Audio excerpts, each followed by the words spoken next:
The Read to Lead Podcast, episode 44. Hi, this is Ray Edwards from rayedwardspodcast.com, and there are only a few must-listen podcasts on my list, and this is one of them. It's Jeff Brown and the Read to Lead Podcast.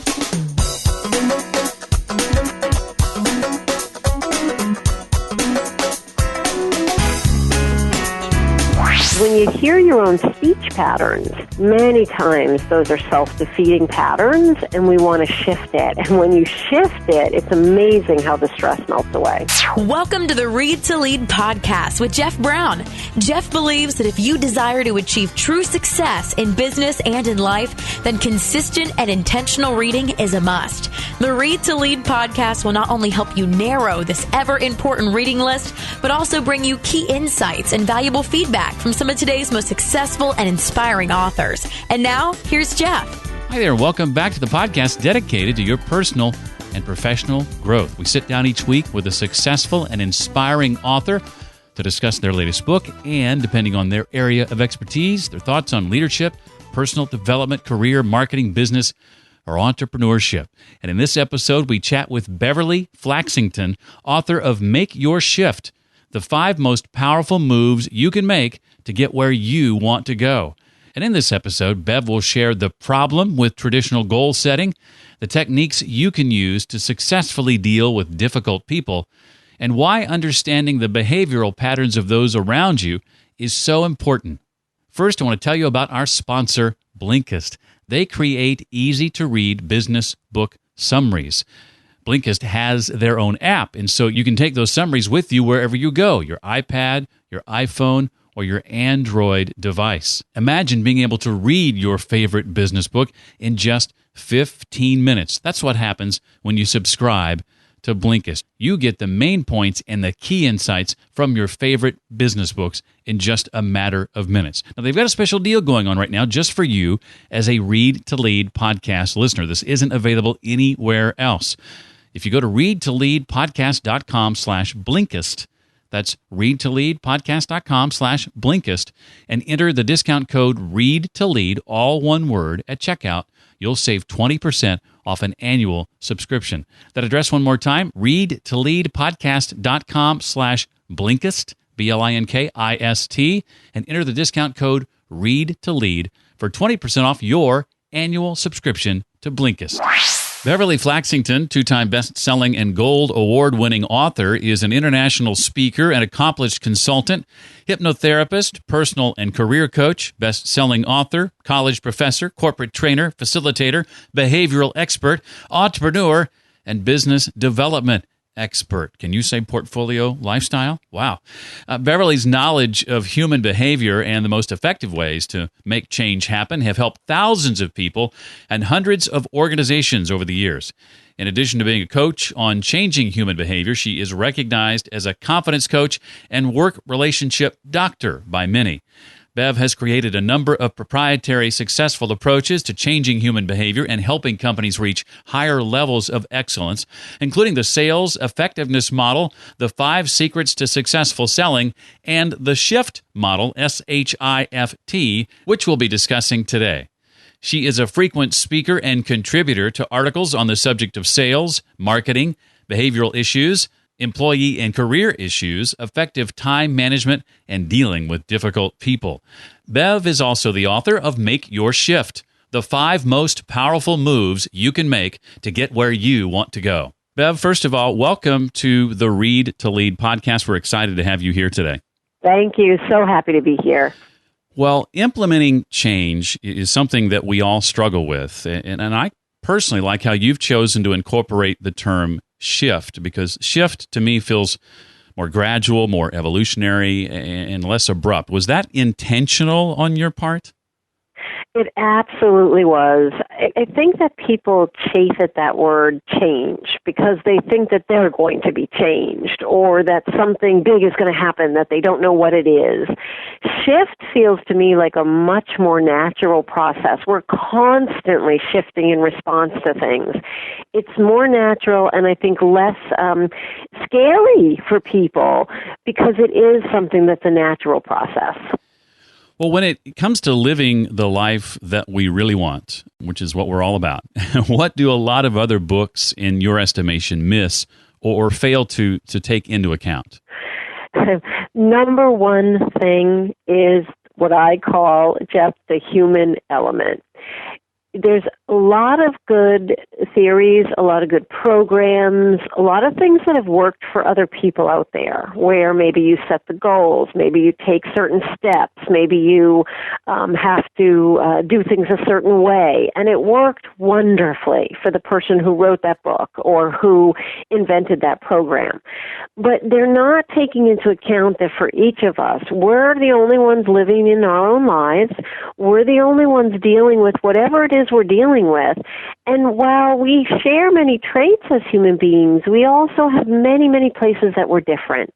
So I thought it was so important to give people a framework that lets them be who they are, but still gives them the guidance that they need to get where they want to go. Well, goal setting is certainly integral to getting where we want to go in life. We've talked about that on the podcast before. But when it comes to that, Bev says the traditional goal-setting process can actually hamper our success rate.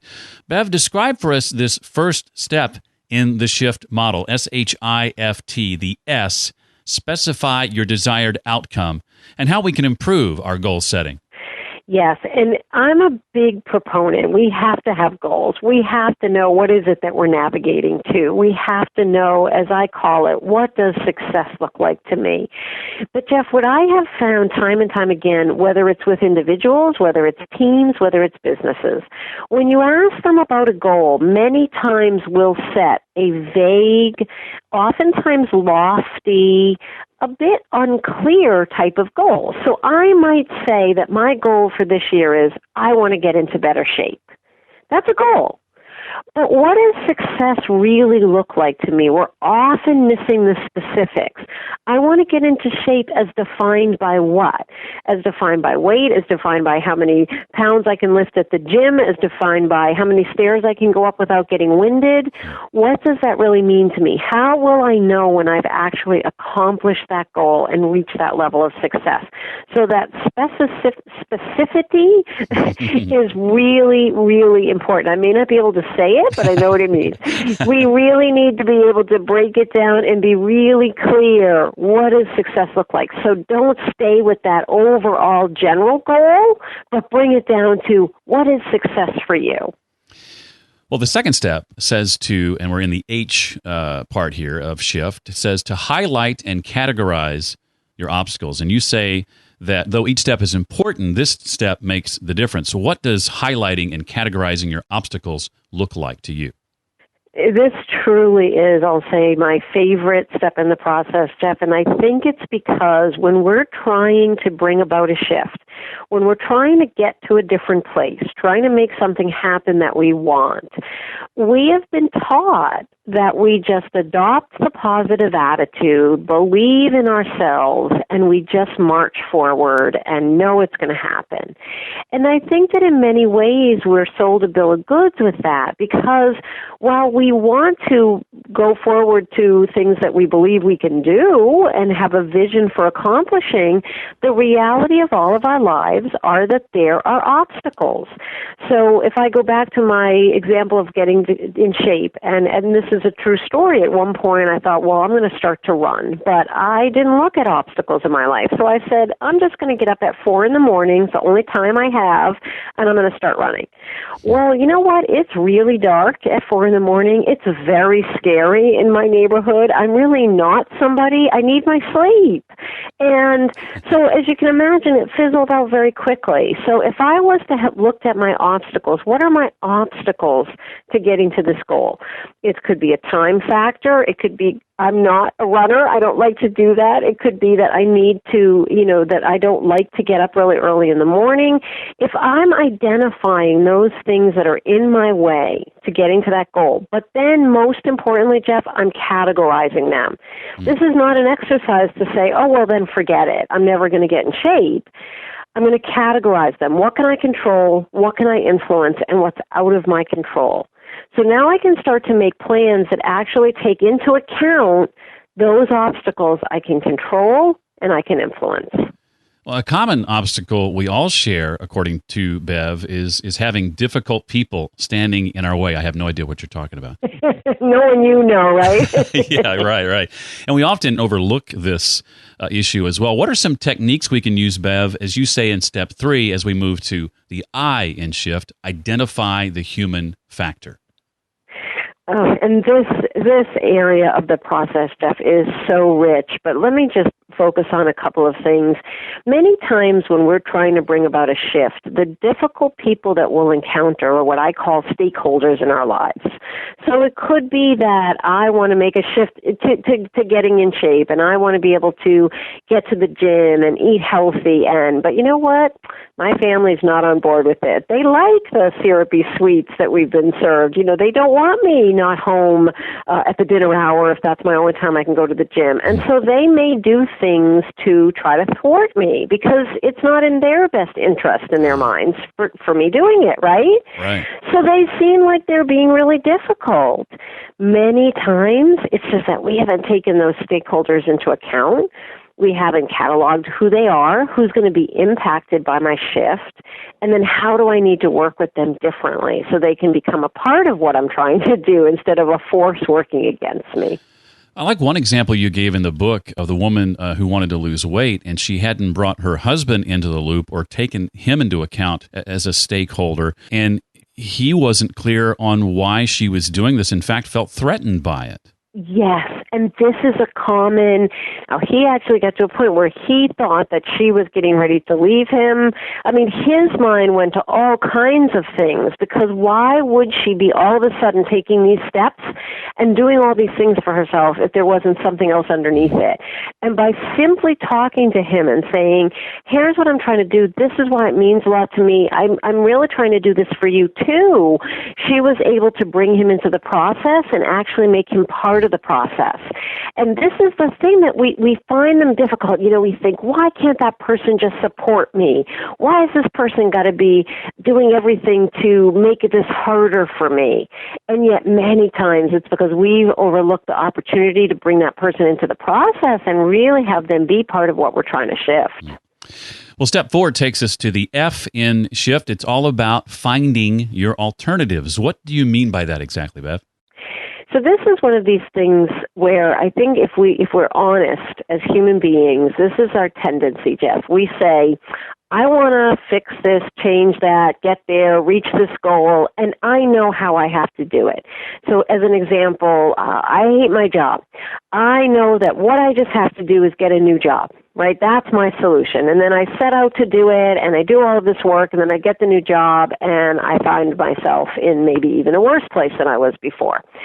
Part of the problem is we haven't gone through the steps before we start to try to brainstorm and find alternatives that are going to work for us. If we don't know clearly what success looks like, and we haven't defined it, if we haven't highlighted those obstacles and understood which ones really are meaningful to us, and we haven't thought about that human factor, only then, when we've done all of those, can we start to think which alternatives matter to me? I teach a college class on leadership, and we have a not-for-profit come in, and they present their problem. And until I teach the students this process, it's the natural reaction. You can see all of them. They know the solution. But they don't know the not-for-profit. They don't know what they're up against. They don't know what they've tried. They don't know why this is the problem. So we have this tendency to say, I need this. Okay, this is how I solve it. Once we have done these other steps, then we can get to this finding your alternatives part that says, you know what? Maybe there's not just one way. Maybe there's a number of different ways. Let me brainstorm what some options could be here for me to get to that success level I want to get to. Well, that brings us to the 5th step. T is to take disciplined action. Now, it sounds obvious, but what are some of the challenges, Bev, that we can expect to run into? So this is one of these life lessons. You sit in a meeting and everyone has a great conversation. You talk to your spouse about some great idea you have for the family. You talk with your teenager about all the things they're going to change and do. And then we leave and we feel good for a few minutes because we've confirmed what we're going to do and then fizzle out. And that's because we're not really looking at what are the steps that we need to take, who's going to take them, when are they going to take them, How's it going to work? Do I have any investment of time, energy, money? What exactly has to happen? So taking discipline action is that point where I stop and I say, okay, this is the path I want to go down. What does that really mean? And how specific, again, can I get about what I have to do and when? Well, then the book, I didn't mention this before, it's broken up into two parts. We've covered essentially part one. Part two of Bev's book goes on to cover some of her tips and tools for greater effectiveness in life, one of which is handling stress. Bev, what methods do you use to help clients best deal with stress in their lives, both personally and professionally? One of the strongest ones, I will say, is managing the process of self-talk. Because one of the things that we have a tendency to do, Jeff, is we've got tapes, or I guess in this day and age, we'll say MP3s that we play in our mind, right? You know, it's what I've accumulated. And so let's say, for example, we're back to, I want to get in shape, and I've defined what that looks like. And here I am in week 3, and I haven't been eating the food that I promised myself I would eat. I haven't been going to the gym. We get stressed because then I start to say, you're a failure. What difference does it make? You're always going to be out of shape. Why are you even trying this? What's your problem? And so it's really catching ourselves with these negative messages, whether it's in response to someone else, whether it's in the process of beating up on ourselves, and trying to replace those with something that's more energizing, more positive, more optimistic. So that's a key area that I do like to work on with people, because when you hear your own speech patterns in the way you'll talk inside and outside, many times those are self-defeating patterns, and we want to shift it. And when you shift it, it's amazing how the stress melts away. Bev, why is it so important for us to understand the behavioral styles of those around us? I know some companies who, on their walls or on their office doors and cubicles, they have each person's DISC assessment results, so that when you go into a meeting with that person, you can remind yourself, okay, how do they best communicate? What's my best bet for a successful meeting? Why is it so important for us to understand the behavioral styles of those around us? And that's just such a powerful thing to do. We have a number of clients that do this as well. The reason is that when we communicate with someone, very little of what gets understood is actually the words that we use, and much of it is our read on that person's body language, the tone, the pace. So let's say I'm somebody that is very non-emotional, very thoughtful, somebody who really wants to process things, have time to think about it before I respond. And you're a very high energy. You get stuff quickly. You have ideas. You want to make it happen. And you come into my office and you've got this great idea for both of us, and you just want to get my commitment. You just want to get my commitment. You're not doing anything negative towards me on purpose, but you're making it so that I'm unable to actually respond to you in a way that's going to be beneficial for both of us. And that's the power of behavioral styles. So we can think, we've thought this through, we know exactly what we want to say. And Jeff, anyone listening who's in a significant other or spousal relationship, when that person has said to you, but all I said was fill in the blank, and they said a heck of a lot more than that. That is the classic example of behavioral styles at work. Yeah, been there, done that for sure. Well, Bev, public speaking is a topic that's come up again and again here on the podcast, especially recently, and just really understanding this idea that your success hinges on your ability to effectively share your ideas in public. And as someone who enjoys that process a great deal, as I know you do, I'm curious to know what your approach is to public speaking. What's your goal when you prepare a talk and get ready to stand in front of a group of people? And you're so right. I'm so passionate. But you know what my goal is? It's to understand the audience and give them something that's going to be beneficial to them. Bottom line is, I believe if people are giving me the value of their time and their attention, then the responsibility is on me to make sure that I'm taking a little bit of time to understand who they are and what they care about, and then to share something with them that they're going to be able to walk out and say, that was time well spent for me, and I got something out of it. Well, in that this is the Read to Lead podcast, obviously we're all about leadership here. And among the leadership lessons that you've come to appreciate, Bev, if you had to narrow the list down to a single theme or maybe one central idea, what advice would you give? I actually teach a leadership class, and the thing that I say to my students all the time is to be a really strong leader, you have to be a student of human behavior. You have to really want to understand people, have a willingness to listen, and be able to frame your comments, deliver your message, show them where they need to go in a way that allows them to digest it and become part of who you are. So I really underscore so much this idea of caring enough, really being in a position where you care enough about the people to want to understand them and lead them through that understanding, because they'll come along and they will do more than you'll ever ask of them. And really all you need to do is show them that you're working to understand them and that they're part of what you're trying to accomplish. Well, being involved in so many different things as you are, you've had the opportunity to impact a lot of people with your work. So at the end of the day, Bev, what do you hope your legacy to be? The thing, Jeff, that's most important to me is to be able, if people say, you know, she gave me tools or a framework or a way that I was able to go and do what I wanted to do, be successful, accomplish this, be who I wanted to be, and for that person, that they know they made it happen, but that I was able to facilitate that by doing something, you know, giving them a way to do it. That's really, to me, what it's all about. Because I believe each one of us has that power, but we're often not taught or shown the way to do it. And if somebody could feel as though I did it, but Bev's approach, tools, programs, thought process really helped me, that's, for me, what it's all about.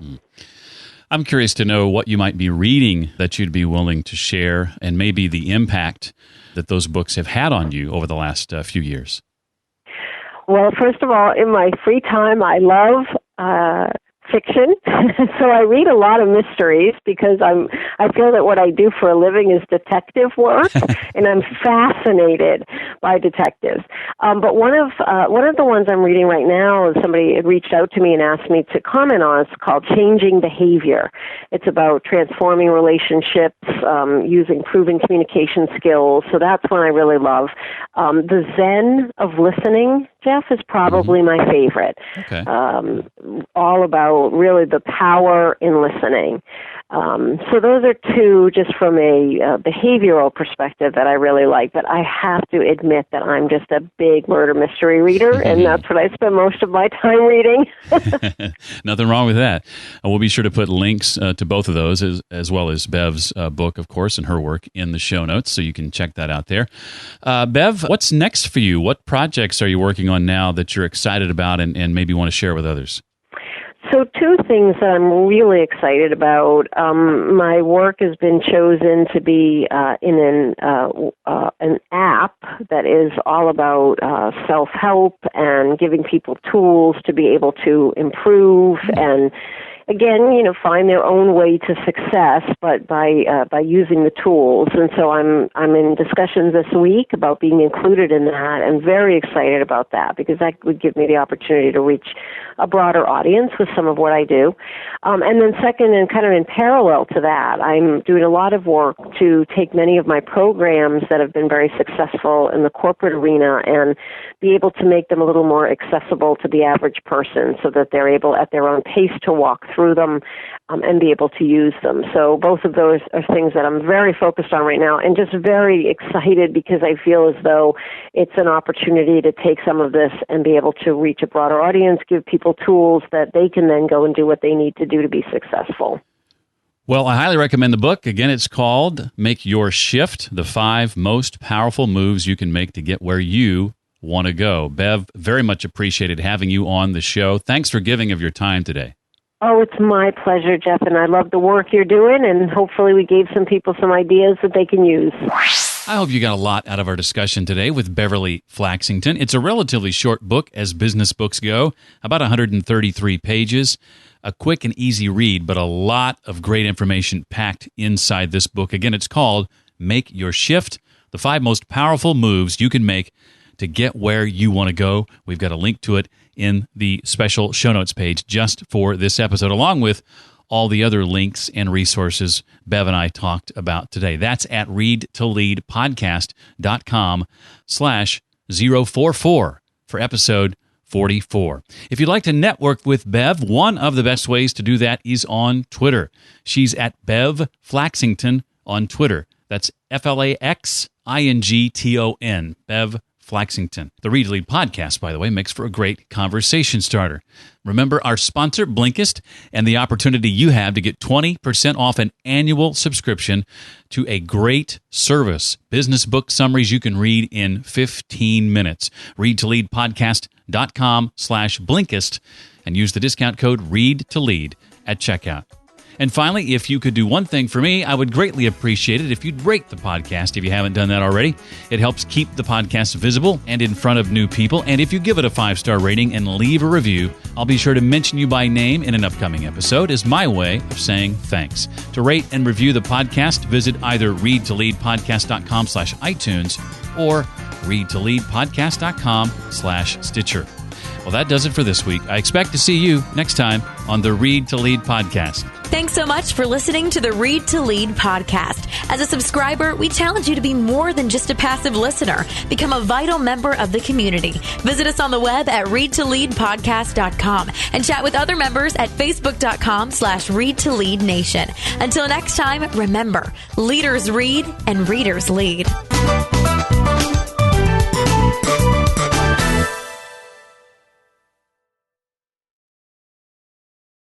Too many broken hearts have fallen down the river.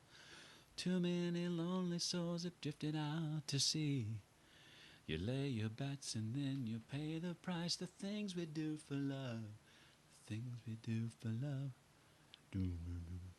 Communication is the problem to the answer. You've got a number and your hand is on the phone. The weather's turned and all the lines are down. The things we do for love, the things we do for love. Like walking in the rain and the snow and there's nowhere to go. And you're feeling like a part of you is dying. And you're looking for the answer in her eyes. You think you're gonna break up and she says she wants to make up. Ooh, you make me love you.